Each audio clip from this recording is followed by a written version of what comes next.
Hi, my name is Erin and I'm a zookeeper here at the Cherry Brook Zoo. This week we're featuring the African lions on our virtual field trip. Due to the COVID-19 pandemic, the New Brunswick government has mandated we close our doors to the public. However, we're still here every day to care for the animals. But what does that mean? We've decided to bring the zoo to you, and all we ask is for $1 or $2. Click the donate button below or check the video description for easy ways to donate today. Now, who's ready for some fun? And remember, keep your eye out for that monkey. I think he's still around here somewhere. So today we're talking about enrichment for our African lions. And some of the ways that we enrich these guys are a little bit different than the porcupines that we talked about last week. These guys are predators, so some of their main senses that they use are quite a bit different. They're not trying to find things underground, looking for plants and digging. They're going to be looking for prey animals, and the way they do that is by using each of their senses. So one of the ways that we enrich them is with scent enrichment. So right here I have a bottle of water that I've put catnip leaves in. So it's basically catnip tea. And these guys are cats. They use their sense of smell a lot. So looking for prey, they would be able to smell if an antelope passed by an area, or if there was something, maybe even another predator in the area that they might have to watch out for. So here in the zoo, we give them things like this catnip water that we can spray on objects in their exhibit, and that will help them to use their nose to look for things that are unique and keep their brain stimulated that way. One of the neat things with lions, especially with scent, is that they, like other cats, do what's called a flame-in response. So they have a special way of breathing that draws the scent into an organ that helps them process that scent, and they will actually keep a catalog of scents that they've encountered before. So with that catalog of scents in their brain, they can actually maintain a library of what they've encountered in their environment. So here in the zoo habitat, we bring in other smells for them to smell and to keep in their catalog. So we might bring things like fur from another animal, things like alpaca wool or llama wool. We might bring bedding that another animal has slept in. So hay that has the scent of another animal on it. We can even bring things like catnip, things like herbs and spices, and all sorts of things that might make a different scent in their exhibit. Another one of the things we use are different kinds of toys. If you've ever visited the zoo, you've seen all the big pieces of playground equipment and trees, balls, all sorts of things in the lion exhibit. So when they are out in their habitat, they get to use those things as toys, and they can use them any way they like. Frida especially loves to chase a ball around, and she'll run around with it. The other way we enrich them with those objects in their habitat is by using those to hide their food around the exhibit. In the wild, they would have to go out and find their food. So we simulate that here in the zoo by using these pieces of playground equipment, boxes, all sorts of tree branches and logs, and put their food in and around those things in a different spot each day. So they have to go and search for it. And again, that keeps their brains stimulated.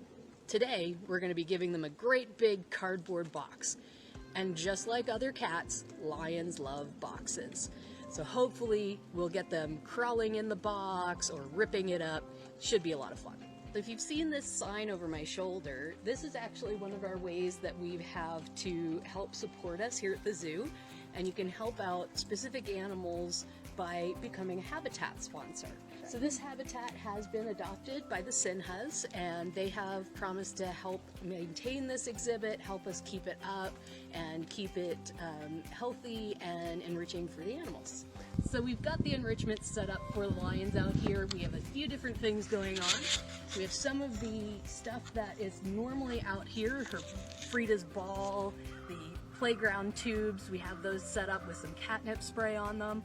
We also have the giant cardboard box that has some catnip spray, and it's also folded together, so they'll have to break into it to see if there's anything inside. And then we have a fire hose ball. So one of the things that is really good for zoo animals that are super duper strong and they're capable of destroying things that would normally be indestructible is fire hose. And they actually take old fire hoses that are too frayed or have holes and things like that, and weave them into toys and hammocks and things for zoo animals. So we have a cube over there that's made out of woven fire hose that these guys would play with. So this is Frida's ball that I was talking about. It's not so much of a ball anymore. These are actually designed as animal toys, and they're supposed to be indestructible, but as you can see, that's not always the case, and they do find a way usually to destroy them. Just a month or so ago, it only had holes in it like this, and now she's completely ripped it open. But she still plays with it and still just like bats it all around just like a giant cat with a mouse toy. So.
Thank you for joining us on our virtual field trip. Tune in tomorrow at 10:30 a.m. Atlantic time for another adventure with Ari and Frida, where we'll be doing another animal painting. Be sure to check the comments of tomorrow's episode for the answers to today's questions.